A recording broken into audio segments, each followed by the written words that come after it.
The reason why we changed our format for welcoming families to the campus is integrating students more into the process. So our current students are our best advocates for the school, and they see a lot of us, the new families do, for interviewing and having conversations, and they would much prefer to talk to a student, and we hear that again and again.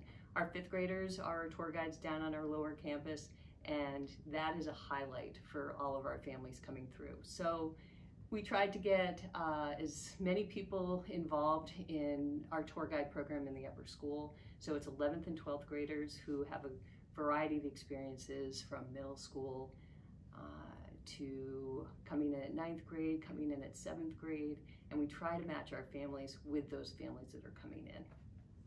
One of the biggest differences in hearing from a student is we can tell anecdotes, but as a student walks around the campus, they're talking about their own personal experiences. So every time we hear a story, we might incorporate it into our conversation with the family when we're chatting with them afterwards and adding to it, but there's nothing that replaces kind of live time conversation. Hi, I'm Greta Magnuson. I'm a junior, and I'm a tour guide for 21 to 22 school year, and I'm going to show you what I do on a regular tour. I start in the admissions office, and then I usually ask them what they're interested in to try to know what they want to see on the tour, and then I start by going to the art wing.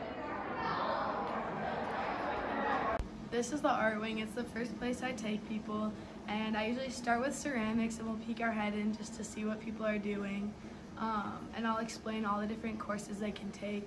Then I usually go to the photography room and just show them what people have done. There's a lot of photography hanging up in this art hallway, so that's really helpful just for showing what students have done. Then I go to the Rubicon, where there's Rubicons outside, which is helpful to just show what kids are making. And then I go over to the painting room, which has a bunch of different classes that I explain with printmaking and other sorts of independent drawing things. Next, I take people to Schilling, and on the way is the upper library, where I talk about the counselors and the different opportunities that there are for kids. Then I come to the history rooms, where I explain the different steps of history and how you have more freedom when you're older to choose what kind of classes you want to take. And I describe the Harkness table, but in some history rooms there aren't Harkness tables because of COVID, and some there are. So I try to peek my head in if they're having a discussion or doing something active rather than just sitting there. Now we're in Schilling, and this is probably, I would say, the most interesting places for the families to look at, and I make sure to show them the open spaces and collaborative places where people can work with students and teachers, including this one in Schilling.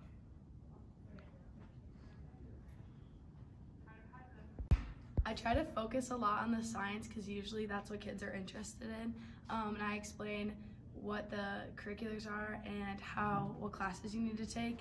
I've recently been stopping by in the bio room because they have lots of good visual stuff, like this March Madness bracket. Now we're in the math center, and I like to show off all the different things that they have, like the small areas and the trophies and the different teachers. I also explain the different types of classes that they can take while in math, but usually most of the classes look pretty similar, so we only look at one. Now I take people downstairs to the lower part of Schilling.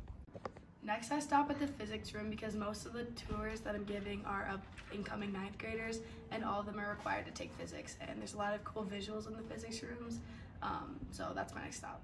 Next, I show lower Schilling, which looks a lot like upper Schilling, so we kind of go by fast, but I make sure to show off the more collaborative areas where kids can work with other kids.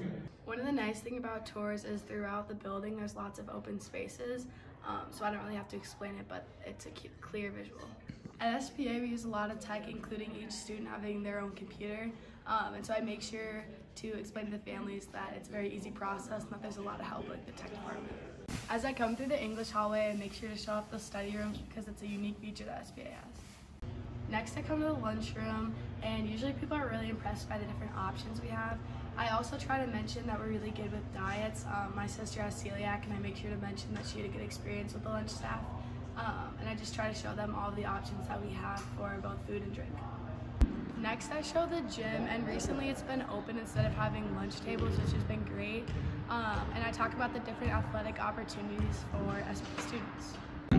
We have a small gym and a big gym, and then I also mention the different athletic facilities like our hockey rink and all of the fields depending on what sports the student is interested in. Next is the language hallway, and there's a lot of study spaces throughout the hallway, which is great to show off.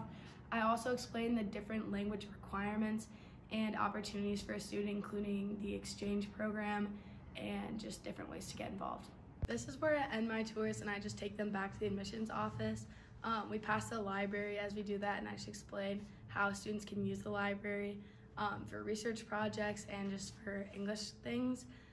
Overall, I really like being a tour guide because it keeps me connected to the SPA community and up to date on the different things that are going around the school. I also really like it because it helps create more connections to possible incoming freshmen next year, and it teaches me about different things at the school that I didn't know about too.